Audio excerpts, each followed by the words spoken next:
Right, so as of this morning, we had 35 NBSAPs, or NBSAPs, submitted on the website. But I do want to mention that we know that during the COP, many more parties will submit. Colombia submitted yesterday morning, and then we're going to look at, for example, India is expected to also submit later on in the meeting. So we will see more coming up later. I also want to mention, though, that 110 countries have submitted national targets that are aligned with the Kunming-Montreal Global Biodiversity Framework. And that's significant because it means that they're already beginning this process of moving forward. So the deal is that a national biodiversity strategy and action plan has to have the targets aligned. But some countries have decided that we will establish our targets and then the implementation plans will work on a little bit later.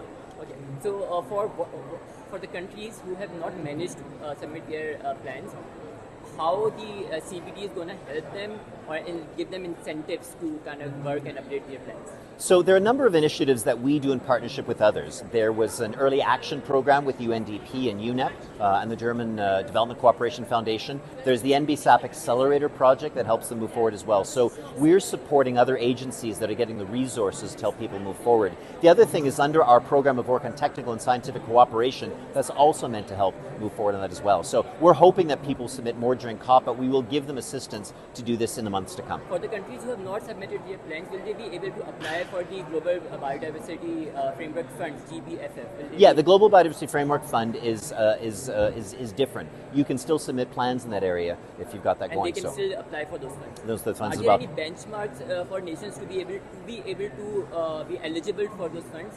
For the funds for the Global Biodiversity Framework Fund? Yeah. That fund, I mean, you've got to be a member of the convention, you submit proposals. The proposals have to relate to the Kunming-Montreal Global Biodiversity Framework, so you can't submit a proposal that doesn't relate to the KMGBF. About the NBSP plans, is there any compulsion from the CBD to career stakeholder meetings before updating their plans within the country? Like the country officials are mandatorily required to conduct stakeholder meetings before updating their plans. So the way that countries carry out their NBSAPs is really up to them because they're the experts. However, we have indicated that the plans need to align with the KMGBF.